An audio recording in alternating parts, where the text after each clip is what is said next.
As Season Alpha has officially ended in Axie Origin, it's worth taking a look at what has gone well and what the team can improve on. Now, well done to Akaringo, who has taken down the grand prize of 500 AXS for rank 1 and Panda 400 AXS for rank 2. Those were the prizes for the alpha season. Well done to anyone who has managed to get any sort of a prize. It's a huge achievement to be doing that in the alpha season. Now, starting off right at the beginning, what has been my concern when it comes to Axie Origin is the runes and charms. Now, this season was about a month long, I believe, maybe 40 days. And what I want to bring attention to is the crafting system. Now, the crafting system is not that bad, but I think it needs a little bit of polishing. Now, at the start, everyone is playing with very simple runes because they don't have access to anything better. Now, with that being said, runes and charms need a lot of balancing because there's quite a lot of them. But the team has made it official that with every season there will be a new set of runes and charms. Now, those will need to be tested, those will need to be and balanced probably throughout the season. As new teams pop up, there will be some that exploit certain runes and charms. So I don't think it's that simple to just slap on a couple of new runes and charms for a new season. Now, with that being said, the team has also said that once the season has launched, let's say season 1, they don't plan on making any new changes to the balancing update. I'm not sure if that's including runes and charms, but if it is, that is quite concerning because I don't think they can balance that right out of the gate.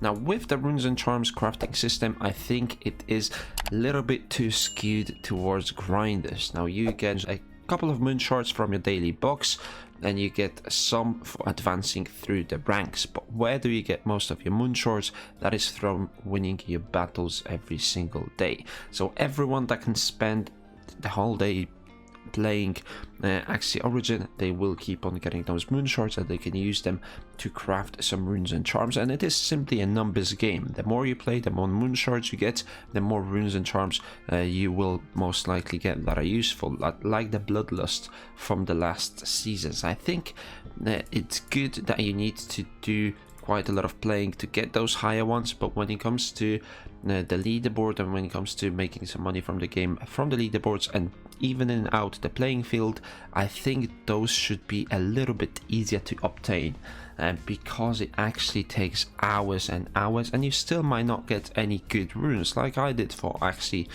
Season 0. Now, granted, I didn't play that much, but even with not playing that much, I didn't have any mystic or legendary runes, whatever they are called. I only had one rare rune, so that's not too great, and I was using the special utility recipes to increase my chances. So I would like the system to maybe make it a little bit cheaper to craft those runes, those epic and mystic runes, or increase the chances from the intermediate crafting. Now, there's currently basic and intermediate crafting. Maybe they can add something like the expert, which it costs 2,500 moon shards and it reduces the chances of you getting a common significantly, and then you can use the special recipes depending on what you actually want. Maybe the special recipes can be based off of the class that you want a certain charm for. That could be useful as well, so you can target the runes and charms that you want more precisely rather than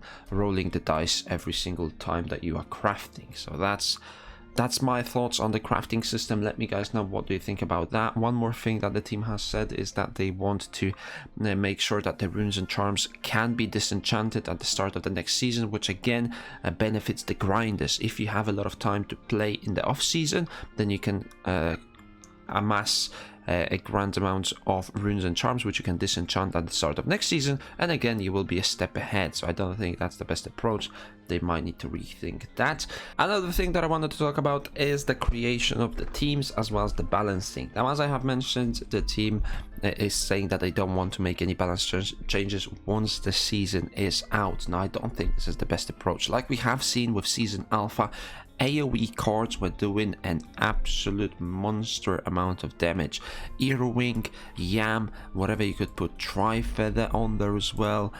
whatever you could put on there was doing a massive amounts of damage. Something like the Earwing, Grandma's Fun and Tri-Feather, just 3 AoE cards, currently cost $260 on the market if you want to put that on a bird, which is a ridiculous amount. And people that figure out the meta at the start will have a big advantage, especially when there will be no changes. Now, this is a difficult task, because if you introduce changes in the middle of the season, then you will be punishing those that have figured out the meta, and if you don't introduce them, then you are running the risk that one team will simply be so powerful that the rest don't have any chance. And that's what happened with Earwing. Now, some teams had a chance, it's not like this was the best one, but Akaringo did have like a couple hundred victory stars advantage over the second player, because he figured out the meta first, which was the Earwing. He was running the Tri-Feather as well, he had a couple of Nemos, and he was dealing massive amounts of damage with just one cost left. I believe his Earwing was dealing like 150 damage. Now that is cost effective, and the thing is, not many of these Axies exist, so if you manage to get your hands on them right from the gate, then, well, not only will you make money from the game itself, you can then sell those Axies, and there is not a high chance that someone will create the same team as you, because those Axies don't exist, as now we have 6 parts in the game. So I'm not sure what the golden recipe is here, but I don't think saying that we're not going to do any balance changes once the season is out is the right approach, because of the runes and charms that will be created, as well as the mixture of the teams that people will start to create towards the end of the season as they get the runes and charms. Now, despite the AoE being in the game for Season Alpha, and that was clearly the best team, there was still a couple of teams that were doing quite well, like the Taunt Juggle from the Triple Plant. There was also the Puffy, which was a good starter Axie that you could get yourself into the high rank. Now, it was a little bit too good, and it was a menace to play against, but it did make the possibility of people get into the game and start achieving some higher ranks. But we need counters to those teams. I think for a season we need 5, 6, maybe a little bit more viable teams. We don't want the discrepancy of one team being really good and then an absolute drop off between the second team. I think we need a viable curse team, we need a viable AoE, poison, healing, whatever the meta might produce, but those teams need to counter each other for it to be a well-balanced game. Now, the round 1 and the round 2 start. This is very difficult to do, because the round 2 or the round 1 player will always have an advantage. For Season Alpha, going second was the absolute best thing you could do, and there was a couple of bugs that you could exploit to guarantee that you will be going second, which is not what we want to see. Now, round 1 currently, I believe, is a little bit better, because you get that free swap of cards, or you put it into the next turn. So it's always going to be that juggle. Is round 1 better? Is round 2 better? It's very difficult to balance, but let's hope that the team can do it. And overall, I don't think that the Season Alpha was that bad, right? It was Season Alpha. There will be plenty of bugs, there will be plenty of mistakes, but they wanted to put as many people as they could into the game to exploit those mistakes and see what is working and what is not working. And I think that is the correct approach. That is exactly what they need to be doing. Now let's jump into the off season, see what else they managed to change, whether they will introduce the new runes and charms, and how we can tweak those and focus on those moving into Season 0, which will be the next season for Axie Origin. Let me guys know, what do you think about everything that has happened in the alpha season?